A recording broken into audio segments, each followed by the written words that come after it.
வணக்கம். இது வந்து ஒரு மேஷ லக்ன ஜாதகம் ஆக்சுவலா. இவர் வந்து இந்த ஜாதகர் வந்து பார்த்தீங்கன்னா, 2008லயே வந்து வெளிநாட்டுக்கு போயிட்டார். 2008லேருந்து 2018 வரைக்கும் வெளிநாட்டில இருந்தார் இந்த ஜாதகர் ஆக்சுவலா. ஆனா, ஒரு ஜாதகத்த ஆய்வு செய்யணும் அப்படின்னு பார்த்தீங்கன்னா, அந்த பலன் அதில வருதா அப்படின்றத நம்ம செக் பண்ணணும் ஆக்சுவலா. அந்த செக் பண்ணா தான், அ அந்த பலன் வந்து எதிர்காலத்தில கரெக்ட்டா இருக்கான்னு நம்ம பார்க்க முடியும். இந்த பலன் வந்து நடந்து முடிந்த நிகழ்வு இது. அவர் ஃபாரின் போயிட்டார். 2008ல ஃபாரின் போயிட்டாரு. ஓகேங்களா? அதுக்கு உண்டான திசாபுக்தி போட்டிருக்கோம். புதன் தசை, சுக்கிர புக்தி, ராகு அந்தரத்தில அவர் வந்து வெளிநாட்டு பயணம் வந்து ஆரம்பிச்சாரு அப்படின்னு நம்ம போட்டிருக்கோம். இந்த 2008லேருந்து 2018 வரைக்கும் அவர் வெளிநாட்டில இருந்தார். ஓகேங்களா? இப்போ மேஷ லக்னம், லக்னாதிபதி எங்க இருக்காருன்னா 6ஆம் இடத்துல இருக்காரு. ஓகேங்களா? 2ஆம் இடத்துல வந்து பார்த்தீங்கன்னா சூரியன், புதன் இருக்கு ஆக்சுவலா. அப்போ இந்த நிகழ்வுகள் வந்து இந்த தசாபுக்தியோட பொருத்தம் வருகிறதா அப்படின்றத நம்ம பார்க்கணும் ஆக்சுவலா. சரி, இப்போ புதன் திசை அப்படின்னும் போது மேஷ லக்ன ஜாதகருக்கு புதன் திசை என்ன பண்ணும் அப்படின்னு நம்ம பார்க்கணும். மேஷ லக்ன ஜாதகருக்கு பார்த்தீங்கன்னா 3 6ஆம் இடத்துக்குரியவன் வந்து புதன் அப்படின்னு சொல்லலாம். 3 6ஆம் இடத்துக்குரியவன் ஒரு மேஷ லக்னத்துக்கு திசை நடத்தும் போது என்னன்னா கடன் வரும்னு நம்ம சொல்லலாம். ஓகேங்களா? இப்போது புதன் திசை நடக்கும்போது மேஷ லக்ன ஜாதகருக்கு கடன் வரும். எது சம்பந்தப்பட்ட கடன் வரும் அப்படின்னா, கடன் வந்து வீடு சம்பந்தப்பட்ட கடன் வருமா அப்படின்னா கடன் வரும்னு சொல்லலாம். ஓகேங்களா? இந்த ஜாதகரை பொறுத்த வரைக்கும் வீடு சம்பந்தப்பட்ட கடன் வரும். ஓகே, நிலம் வாங்குவார், அது சம்பந்தப்பட்ட கடன் வரும் அப்படின்னு நம்ம சொல்லலாம். சரி சார், புதன் தசை சுக்கிர புக்தி எப்படி இருக்கு? அப்போது இன்னொரு சுக்கிர புக்தி 2 7ஆம் இடத்துக்குரியவன் சுக்கிரன் லக்னத்தில் இருக்குது. அப்போது திருமணம் சம்மந்தப்பட்ட விஷயங்கள் நடக்குமா அப்படின்னு கேட்டான்னா, திருமணம் சம்மந்தப்பட்ட விஷயம் நடக்குமா அப்படின்னு கேட்டான்னா நடக்கும். அப்படின்னு நடக்குமா நடக்காதான்றது ஆய்வு பண்ணி சொல்லணும் நம்ம. ஓகேங்களா? அது திருமணம் 2 7ஆம் இடத்துக்குரியவன்.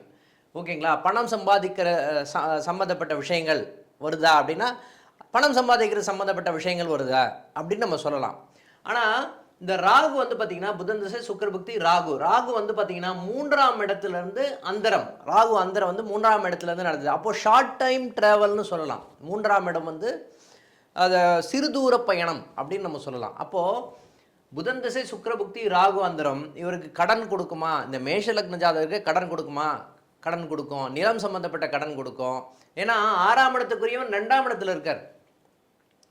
6ஆம் இடத்துக்குரியவர் 2ஆம் இடத்துல இருந்து திசை நடத்தும் போது கடன் வரக்கூடிய ஒரு காலகட்டமாக இருக்கும் அப்படின்றது நம்ம சொல்லலாம். ஓகேங்களா?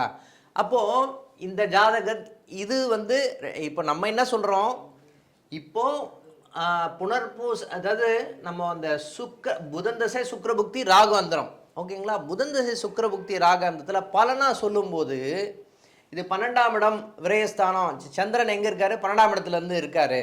ஓகே, இங்கே என்ன திசை? இங்கேருந்து இந்த மேஷ லக்னத்துக்கு 12ஆம் இடத்துலேருந்து சந்திரன் இருக்காரு, அங்கேருந்து திசை நடத்துது அப்படின்னு நம்ம வச்சா கூட, அதாவது ரேவதி நட்சத்திரத்தில் திசை நடத்துது அப்படின்னு வச்சா கூட, அது ஒரு விரயமான காலம், வீடு சம்பந்தப்பட்ட விரயங்கள் நடக்கக்கூடிய காலம் இப்படின்னு நம்ம சொல்லலாமா தவிர, அந்த வெளிநாடு போகிறாருன்னு ஒரே பாயிண்டில் நம்மளால் சொல்ல முடியுமா அப்படின்னு கேட்டால் ஒரு பெரிய கொஷின் மார்க். ஓகேங்களா? இப்போது அதை ஏஎல்பி முறைப்படி வந்து எப்படி நம்ம சொல்லலாம் அப்படின்ற விஷயத்த நம்ம பார்ப்போம். ஓகேங்களா? அதை பார்த்தோம் அப்படின்னா எந்த அளவுக்கு ஈஸியான பலன் வந்து ஏஎல்பியில் முறையில் வருது அப்படின்னு பார்த்தோம் அப்படின்னா, அதனுடைய பலன் வந்து நம்ம எடுத்து சொல்கிறதுக்கு வாய்ப்பு இருக்கா அப்படின்னு பார்க்கலாம்.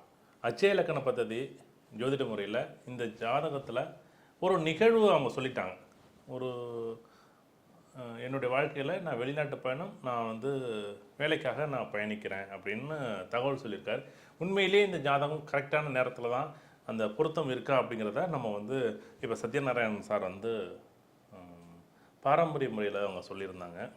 நான் அச்சய இலக்கண பദ്ധதி ஜோதிட முறையில் அவருடைய ஜென்ம இலக்கணம் மேஷம், நான் வந்து இப்படி கடந்து எங்கே வந்திருக்கேன், இன்றைக்கி வந்து 4வது வீடு. எப்போ வந்து 4வது வீட்டில் ஒரு ஜாதகம் வருவாரோ அப்போவே வேலை சம்பந்தப்பட்ட நிகழ்வுகளுக்கு தொடக்கமாக அப்படிங்கிறது முதல் பாயிண்ட். 2வது பாயிண்ட் என்ன அப்படின்னா, கடக ராசிக்கு அதிபதி சந்திரன். இந்த சந்திரன் எங்கே இருக்குது? 9ல். கரெக்ட். இந்த 9ல் இருக்கும்போது வெளிநாடு சம்மந்தப்பட்ட 9 வெளிநாடு சம்மந்தப்பட்ட யோகம் உண்டு. 2வது பாயிண்ட். 3வது பாயிண்ட்டு புனர்பூச நட்சத்திரம் 4வது.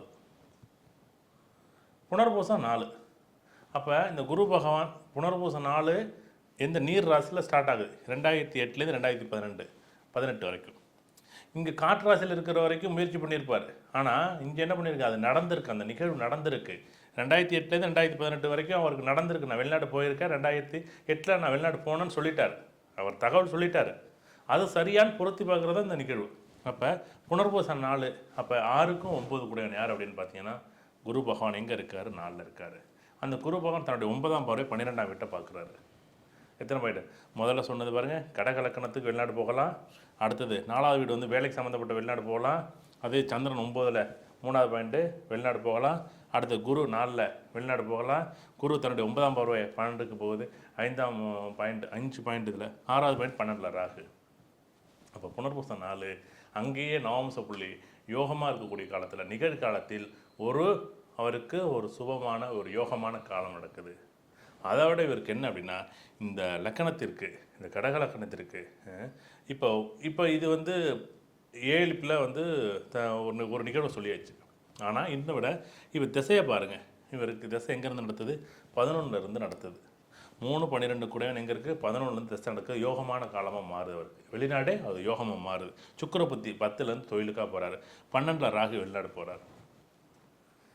தசாபுத்திகளும் வேணும்னா நீங்கள் எடுத்துக்கலாம். அதுக்கு முன்னாடி நம்ம அச்சய இலக்கணத்தில் எல்லா விஷயங்களும் பொருத்தமாக இருக்கும். இது நீங்கள் உங்கள் ஜாதகத்தில் பொருத்தி பாருங்களேன். உங்களுக்கு எல்லாம் நடந்த நிகழ்வு இருக்கும்ல. உங்களுக்கு ஒரு வாழ்க்கையிலே ஒரு 30 வருஷத்துக்குள்ள 2-3 ஈவெண்ட் நல்லா நடந்திருக்காது.